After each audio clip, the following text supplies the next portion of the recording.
जय श्री सीताराम भक्तों, स्वागत है आपका हमारा YouTube चैनल ब्रह्मेश्वर महादेव ज्ञान दर्पण में। भक्तजनों, आज हम चर्चा करने वाले हैं सोमवार के व्रत की जो कथा है। हमें बहुत से लोगों ने जो है बोला था कि सोमवार के व्रत की कथा जो है डाउनलोड करने के लिए, तो हमसे उसको विलम्ब हो गया हमें डाउनलोड करने में। तो बाकी जो भी है आगे आपकी सुविधा के लिए जो भी भक्त, जो शिव भक्त है, कृपया करके जो सोमवार का व्रत करते हैं इस कथा को जरूर सुना करें, क्योंकि किसी भी देवता की यदि हम कथा सुनते हैं तो कथा सुनने से जो है हमें उसकी भक्ति जो है हमारे प्रफुल्लित होती है, भक्ति और विश्वास हमारा बढ़ता है। इसलिए जो सोमवार का व्रत है ये हम जो है आपको सुनाने जा रहे हैं। भक्त लोग, यदि आप हमारे चैनल पर नए हैं तो इसको सब्सक्राइब कर लीजिएगा। वीडियो आपको अच्छी लगे तो इसको लाइक कीजिए, ज़्यादा से ज़्यादा लोगों तक शेयर कीजिएगा। भक्तजनों, जो सोमवार का जो व्रत है इसका जो महत्व ये है कि जो भगवान शंकर जी की जो है पूजा अर्चना करता है, जो श्रद्धापूर्वक भगवान का जो भजता है, भगवान को जो एक लोटा जल चढ़ाता है, भगवान को जो बिल्व पत्र चढ़ाता है, उसकी जो है सारी मनोकामनाएं पूर्ण होती हैं। उसी में से एक है सोमवार का व्रत। भगवान का जो है सोमवार का व्रत है, प्रदोष का व्रत है, शिवरात्रि का व्रत है। ये व्रत जो है भगवान को अति प्रिय है। तो इस प्रकार जो सोमवार का जो व्रत है उसमें भी अगर सावन का महीने का सोमवार हो उसका तो फिर कहना ही क्या है। ये तो अनेकों प्रकार की सिद्धियों को देने वाला है। वैसे जो है ये सोमवार के व्रत जो है जब हमें शुरू करने होते हैं या तो चैत्र से या श्रावण से या फिर बैसाख से या फिर कार्तिक मास से या फिर माघ महीने से जो है इसके व्रत को शुरू किया जाता है। और सबसे उत्तम महीना जो है वो सावन का महीना गया है, क्योंकि सावन का जो है हर दिन जो है भोले का होता है। इसलिए जो है सावन के जो सोमवार हैं वो अति उत्तम माने गए हैं। तो इसमें जो है भगवान शंकर जी के साथ साथ माता पार्वती जी की भी अर्चना करनी चाहिए। और इस प्रकार से जो माताएं जो है जिनको किसी प्रकार से पुत्र सुख नहीं मिल पा रहा है, जिनको पति का सुख नहीं मिल पा रहा है, जो हमारी बहनें जो शादी योग्य हैं, जो उनके लिए जो है 16 जो सोमवार के व्रत हैं वो अति उत्तम माने गए हैं। तो इसलिए इसका जो पूजा का जो है हमारे जो भोले भंडारी हैं वो एकदम भोले बाबा हैं। इनकी पूजा भी बिल्कुल सरल विधि से है। इनको आप जैसे मर्जी भी चढ़ाओ, एक लोटा जल उनको चढ़ाओ और एक बिल्वपत्र उनको चढ़ाओ, भांग धतूरा कनेर का पुष्प जो है आप उन्हें जितना आप श्रद्धापूर्वक उनको चढ़ा सकते हैं, धतूरा उन्हें चढ़ाइए, तो उससे भोले बाबा अति प्रसन्न होते हैं। और आप जब पूजा करते हैं, यदि आप घर में जो है पार्थिव भगवान का जो मिट्टी का अथवा जो है आटे का, चावल के आटे का या जो भी है, आप यदि पार्थिव बना करके भगवान का पूजन करें तो उसका फल जो है अति अनंत गुना उसका फल माना गया है। यदि आप पार्थिव पूजा नहीं कर सकते हैं तो जो भी आपके पास घर में शिवलिंग हो उसमें आप पूजन कर सकते हैं, अथवा जो है जो आपके आसपास में शिव मंदिर है वहां पर जाकर के आप अभिषेक करके भगवान का जो है पूजन कर सकते हैं। व्रत का जो नियम होता है वही होता है कि एक दिन पहले रविवार के दिन शाम को जो है सात्विक भोजन करना है और ब्रह्मचर्य का पालन करना है।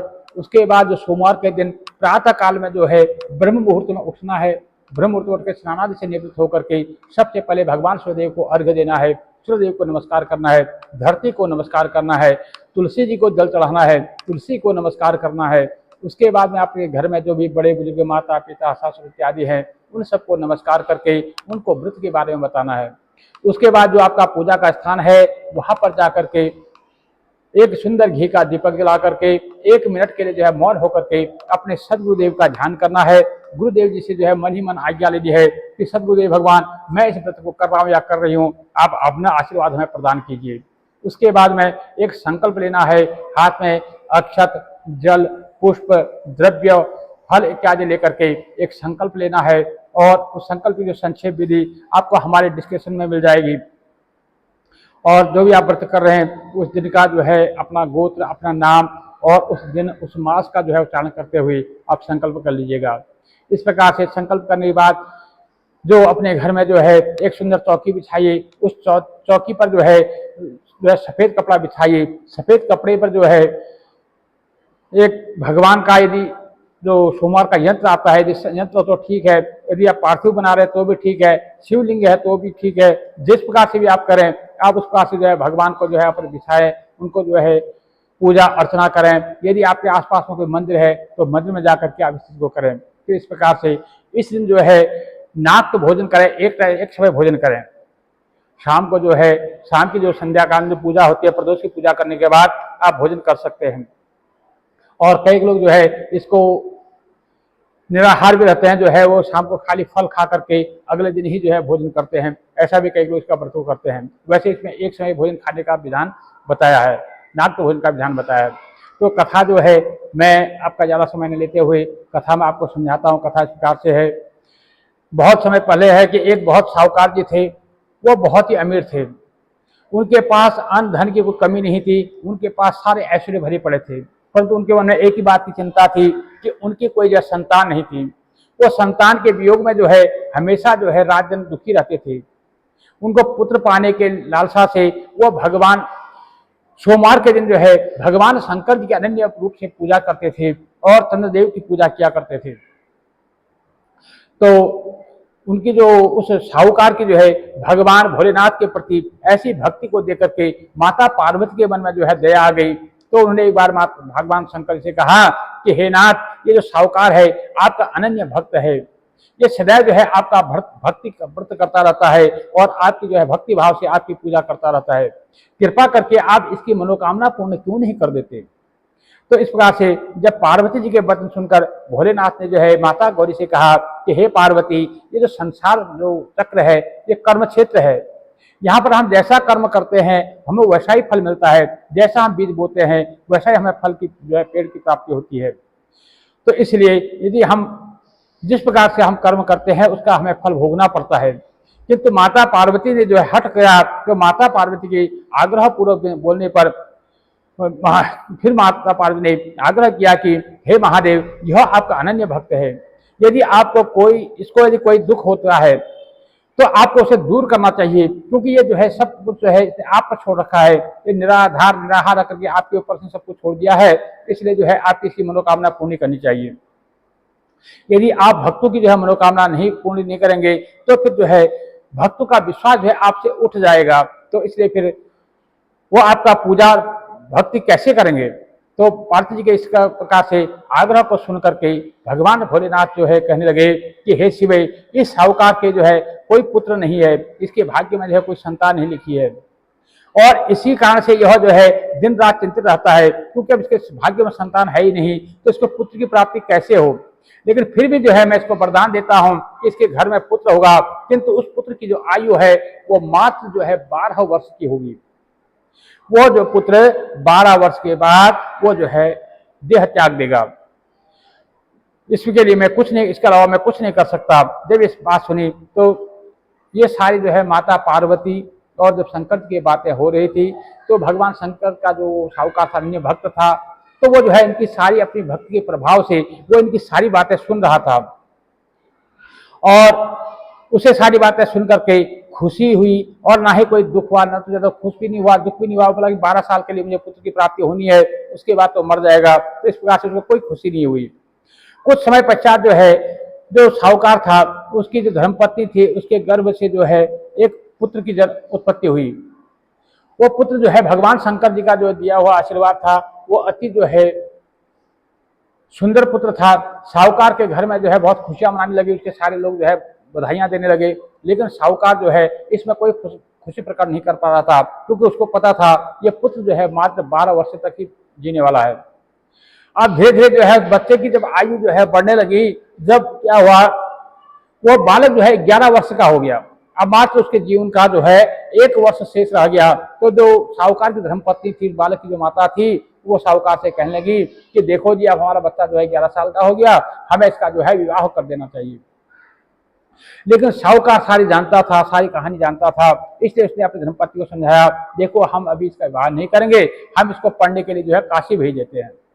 तो इस प्रकार से साहूकार ने जो है अपने साले यानी कि उस बच्चे के मामा को बुलाया और उससे कहा कि तुम इस बालक को लेकर के काशी जाओ और इसे जो है विधिवत जो है वहां शिक्षा ग्रहण कराओ और साहूकार ने जो है अपने जो उस बच्चे का जो मामा था यानी उसका जो साला था उनको बहुत सारा धन दिया और धन देकर के कहा कि तुम जहां भी ठहरो वहां पर यज्ञ करना और वहां पर जो है यज्ञ करना और भंडारा करना, लोगों को जो है अन्न भोजन कराते हुए जाना, ब्राह्मण भोजन जरूर कराना। इस प्रकार दोनों मामा भांजे जो है रास्ते में यज्ञ करते, दान देते और ब्राह्मण को भोजन कराते हुए आगे बढ़ने लगे। रास्ते में एक शहर पड़ा, उस शहर में जो राजा की जो कन्या का विवाह था, वो जो एक दूसरे राज्य के एक राजा के लड़के से उसका विवाह होना था, लेकिन जिससे उसका विवाह होना था वो बालक जो है वो राजा का जो पुत्र था वो एक आंख वाला था, एक आंख से वो काना था। तो उसे जो है अब उसके मन में विचार आया कि जब मेरा जो लड़का है एक आंख से जो है हीन है, यदि जाएगा तो हो सकता है कि राजकुमारी से ब्याह ना करे। तो उसने जो है उस साहूकार के पुत्र को जो है उसके साथ विवाह करने के लिए राजी किया। तो इस प्रकार से तो उसने उस सुंदर जो उसका साहूकार जो पुत्र था वो तो सुंदर था, वो तो शिव का वरदान से पैदा हुआ था, अति सुंदर था। तो इस प्रकार से वो साहूकार जो है उस सुंदर बेटे को देख करके वो राजा जो है उसे अपने साथ ले गया और उस राजकुमारी का विवाह जो है उस साहूकार के बेटे से जो है उसे कर दिया। और इसके विचार से इस प्रकार से उसके साथ जो है उसके कन्यादान और उसके जो है फेरे हो गए, उसका कन्यादान का पूर्ण हो गया। तो इस प्रकार से जब हुआ तो जब वो विवाह का जब वहां पर जब विवाह कार्य चल रहा था उसी समय जो बालक था साहूकार का जो पुत्र था उसने जो है राजकुमारी की चुन्नी में जो है अपना सारा वृत्तांत सुन दिया कि मैं जो है राजकुमार नहीं हूँ, मैं एक साहूकार का पुत्र हूँ, मैं काशी जी पढ़ने जा रहा हूँ और जो मेरा जो है मेरे प्रणय सूत्र जो है यानी विवाह जो है मेरे साथ हुआ है, लेकिन तुम किसी दूसरी के साथ भेज दिए जाओगे। इस प्रकार से उस चुनरी पर लिख करके वो जो है जो तुम्हारा जो पति है वो एक आंख से काना है, इसलिए जो है ये आपके साथ छल किया गया है। तो इसलिए सारी जो कहानी उसने लिख करके तो वो जो है वहां से जब विवाह संपन्न हुआ तो वो जो है अपने वहां से विदा लेकर के अपने काशी जी को चला गया। और जब वहां पर विदाई का जब समय आया तो उस कन्या ने जो है सुंदरी में लिखा हुआ पूरी कहानी जब पढ़ी तो उसके समझ में आ गई। उसने अपने पिताजी को बताया तो उस जो राजकुमारी के जो पिताजी थे राजा थे उन्होंने जो है अपनी जो लड़की की जो है विदाई करने से रोक दिया, उसको विदा करने से रोक दिया, मना कर दिया। तो बारात को जो है वापस विदा कर दिया, वापस भेज दिया। उधर साहूकार का जो लड़का था उसका जो मामा था वो काशी जी पहुंचे और वहां लड़के ने पढ़ना शुरू उसको पढ़ाई शुरू हो गई। अब वहां रोज जो है भंडारे हो रहे हैं, यज्ञ हो रहा है, रोज ब्राह्मणों को भोजन किया जा रहा है, रोज ब्राह्मणों से जो है आशीर्वाद लिया जा रहा है। इस प्रकार कई महीने बीत गए। जिस दिन जो है उस लड़के के 12 वर्ष पूरे हुए तो उस समय जब मामा यज्ञ कर रहे थे, यज्ञ का आयोजन हो रहा था, तो लड़के की जो है अचानक जो है तबियत खराब लगी। तो बच्चे ने कहा मामा से कि मामा जी मेरी तबियत ठीक लग रही है। तो मामा जी ने उसको जो है विश्राम करने के लिए बोल दिया। तो उन्हें मामा ने बोला उससे कि तुम जाओ अंदर जाकर के विश्राम कर लो, सो जाओ। थोड़ी देर पश्चात जब वो लड़का जो है वो तो इसका समय पूरा हो चुका था, वो जो है मर गया। तो जब मामा ने अंदर जाकर के देखा तो वो बहुत दुखी हुआ। तो उसने सोचा कि अब भांजा तो अब गया, लेकिन फिर भी उसने जो है उसने कहा कि मैं यज्ञ का कार्य तो बीच में नहीं छोड़ सकता। उसने कहा मैं पहले यज्ञ पूरा कर लूंगा, उसके बाद ही कुछ सोचूंगा अब क्या करना है। तो उसने क्या किया, यज्ञ पूर्ण किया और यज्ञ पूर्ण करने के बाद वो जो जो से रोने लगा और जो से रो रहा था। तो संयोग में जो है उसी समय जो है माता पार्वती और भगवान शंकर जी वहां से जा रहे थे।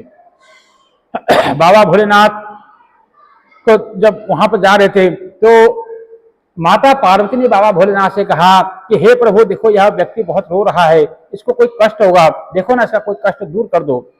तब जब शिवजी और पार्वती जी वहां पहुंचे तो उन्हें देखा कि वह लड़का मरा हुआ है, वो वही लड़का है जो भगवान शंकर जी के शुभ आशीर्वाद से जो प्राप्त हुआ था, वही साहूकार का पुत्र है। तो पार्वती जी ने लड़के के मरने का कारण पूछा तो भोलेनाथ ने बताया कि हे गौरी, इस लड़के की आयु जो है मात्र इतनी ही थी, ये अपनी आयु पूरी कर चुका है। क्योंकि हम लोग सोचते हैं कोई 60 साल 70 साल 50 साल 40 साल 10 साल 20 साल, हकीकत में जो है जिसकी आयु जितनी वहां से लिखी होती है वो अपनी आयु पूर्ण करने के बाद किसी न किसी बहाने से चला जाता है। तो माता पार्वती को वही समझाए। तब माता पार्वती ने एक विनम्रता से पूर्वक कहा कि महाराज कृपा करके जो है आप इस लड़के को जो जीवित कर दीजिए, नहीं तो इसके माता पिताजी जो है इसके वियोग में रो रो कर अपने जान दे देंगे और इस मामा का बेचारे को देखो रो करके क्या हाल है। तो माता पार्वती की बात सुनकर के शिव जी ने जो है लड़के को पुनः जीवित कर दिया। शिव जी की कृपा से लड़का जीवित हो गया। शिव शंकर वो पार्वती जी जो है अपने धाम को चले गए। शिक्षा पूरी होने पर लड़का और उसका मामा जो है पहले की तरह यज्ञ करते हुए ब्राह्मण को भोजन कराते हुए काशी से वापस जो है अपने घर की ओर बढ़ रहे थे। और रास्ते में जाते यज्ञ करते, ब्राह्मण को भोजन कराते, दक्षिणा देते हुए जब रास्ते में जा रहे थे तो वो उसी शहर में आए जहां उस कन्या से उसका विवाह हुआ था। तो वहां पे वो ठहरे, वहां पे उन्होंने जो है यज्ञ किया, ब्राह्मण को भोजन करा रहे थे।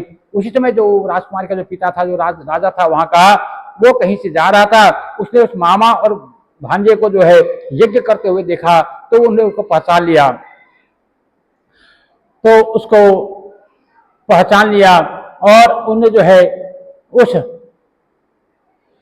राजा ने जो है उस राजकुमार को, उस जो साहूकार का बेटा था, उसको जो है अपने साथ राजमहल में ले गया और वहां ले जाकर उसने जो है उसके साथ अपनी लड़की का जो है उस लड़के के साथ विदा कर दिया और उसको बहुत सारा धन दास दासियां दे करके कहा, क्योंकि वास्तव में जो है मेरी पुत्री का पानी ग्रहण आपसे हुआ है, वास्तव में पति आप ही इसके हैं, इसलिए मैं इसको आपके साथ विदा करता हूं। जब वे अपने शहर से आए तो लड़के के मामा ने कहा अपने भांजे से कि देखो आप पीछे से आराम से आओ, मैं पहले जाकर के तुम्हारे माता पिता को तुम्हारे आने की खबर सुनाता हूं, तब तक तुम पत्नी सहित यहाँ आराम करो। ऐसा कह करके लड़के का जो मामा वो साहूकार को जो है अपने पुत्र के आने की जो है खबर देने चला गया। घर जाकर के उसने देखा कि उसकी जो बहन है, यानी कि जो युवक की जो माता है, साहूकार की पत्नी है और साहूकार है, दोनों जो है छत पर बैठे हुए हैं और उन्हें प्रण कर रखा है कि यदि हमारा बेटा जीवित वापस आएगा तो हम छत से नीचे उतरेंगे, नहीं तो यहीं से कूद करके जो है अपने प्राण त्याग देंगे।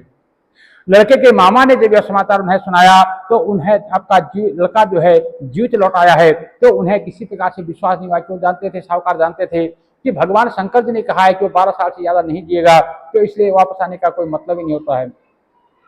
जब लड़के ने अनेक प्रकार से शपथ खा करके जो है उन्हें उसको पुत्र के जीवित होने की जो है उनको जो विश्वास दिलाया, तब जो है और उनको बताया कि आपका पुत्र जो है अपनी स्त्री और दास दासियां बहुत सारा धन इत्यादि लेकर के घर आ रहा है, तब साहूकार जी जो है उनकी जो साहूकार और उनकी धर्मपत्नी है वो छत से नीचे उतरे और प्रसन्नता के साथ अपने बेटे और बहू का उन्हें स्वागत किया और सभी प्रसन्नता के साथ रहने लगे। इस प्रकार भक्ति भाव से जो भी प्राणी इस सोमवार के व्रत का पालन करता है तथा प्रेम पूर्वक जो इस कथा को सुनता है, पढ़ता है या आगे लोगों को सुनाता है, तो उसके सभी कष्ट जो है दूर होते हैं, सारी मनोकामनाएं उसकी पूर्ण होती है। इस लोक में सभी सुख सुविधाओं को भोगते हुए अंत में जो है शिवलोक को प्राप्त होता है, इसमें कोई शक नहीं है। इस प्रकार सोमवार के व्रत को 16 सोमवार तक करना चाहिए और फिर जो है 17वें सोमवार को जो है उसका उद्यापन करना चाहिए। इस व्रत के प्रभाव से जो है मानव के जो सभी प्रकार के सुखों की उनको प्राप्ति होती है। कहा जाता है कि हमारे शास्त्रों में तो यहाँ तक कहा है कि इस व्रत को करने से, जो इस व्रत को करता है, तो जो हम ग्रहण काल में जो जप करते हैं, ग्रहण काल में जो हम दान करते हैं, हवन करते हैं, उपासना करते हैं, ग्रहण कार्य जो ग्रहण के समय जो दान इत्यादि हम करते हैं, जो शुभ कार्य करते हैं, उनका जो फल मिलता है वो फल जो है सोमवार के व्रत से प्राप्त हो जाता है। जो फल जो है श्रावण में केदारनाथ में जो है ब्रह्म का कमल से पूजन करने से, दर्शन करने से, अर्चन करने से और केदार क्षेत्र में निवास में जो फल मिलता है वो भगवान जो है सोमवार के व्रत करने से भगवान शंकर जी प्रसन्न होते हैं। इसलिए भगवान को, शंकर जी को प्रसन्नता प्राप्त करने के लिए, भगवान शिव जी की प्रार्थना करने के लिए, कृपा प्राप्त करने के लिए सोमवार का व्रत करना चाहिए और सोमवार के व्रत की कथा जरूर सुननी चाहिए। क्योंकि मैं बार बार कहता हूँ क्योंकि कथाएं जो भी व्रत आप करते हैं उस व्रत की कथा जरूर सुननी चाहिए, क्योंकि कथा सुनने से जो है हमें भक्तों का चरित्र सुनने को मिलता है और भगवान की जो महिमा है, भगवान के ऊपर हमारा विश्वास बढ़ता है, भक्ति बढ़ती है और भगवान के जो है महिमा का हमें वर्णन मिलता है और इस प्रकार से एक सत्संग भी हो जाता है। इसलिए इस कथा को सुना कीजिए, कथा को आगे सुनाया कीजिए और जो सोमवार का व्रत जरूर किया कीजिए। भक्तजनों, इस प्रकार से भगवान भोलेनाथ जो है आपके मनोकामना को पूर्ण करे। जो भी सोमवार के व्रत करते हैं अथवा किसी कारण से सोमवार का व्रत नहीं कर पाते हैं तो उनको भी ये कथा जरूर सुननी चाहिए। कथा सुनने के बाद भी उनको किसी प्रकार से व्रत लेने में असमर्थ है तो इस कथा को श्रवण कर ले, भगवान भोलेनाथ का पूजन अर्चन करके कथा सुन ले। कथा सुनने के बाद जो है आरती त्यागी करके अपना भोजन ग्रहण कर ले। और नहीं तो जो व्रत कर सकते हैं तो उनको तो जो है कथा सुननी है। इस प्रकार से भक्तजनों, यदि आप हमारे चैनल पर नए हैं तो इसको सब्सक्राइब कर लीजिएगा। वीडियो आपको अच्छी लगे तो इसको लाइक कीजिएगा, ज़्यादा से ज़्यादा लोगों तक शेयर जरूर कीजिएगा। भक्तजनों, भगवान भोलेनाथ जो है आपके मनोरथ सिद्ध करें, आपकी मनोकामना पूर्ण करें। भगवान भोले भंडारी जो है सारे मनोकामना को पूर्ण करने वाले हैं। इसलिए आप जो है निर्विघ्नतापूर्ण से भगवान शंकर जी की जो है पूजा अर्चना की करते रहिए। भक्तजनों, जैसे कि मुझे कुछ लोगों ने फिर कहा कि प्रदोष की कहानी के बारे में लिखा है, जैसे अलग सोम प्रदोष होता है, रवि प्रदोष होता है, भौम प्रदोष होता है, उनकी अलग अलग कहानियां भी मैं बहुत जल्दी डाउनलोड करने वाला हूं। यदि अभी तक आपने हमारे चैनल को सब्सक्राइब कर लीजिएगा ताकि हमारी जो भी नोटिफिकेशन है वो सबसे पहले आप तक पहुंचे। भक्तजनों, जो भी ये प्रदोष व्रत की जो कहानियां हैं वो अलग अलग बार के जो महात्मा के साथ मैं बहुत जल्दी आप तक जो है पहुंचाऊंगा। तो भक्तजनों, यदि आपको वीडियो अच्छी लगती हो तो इसको लाइक जरूर किया कीजिए। आप लाइक करते हैं तभी जो है हमारा हौसला बढ़ता है। जय जय श्री सीताराम भक्तों।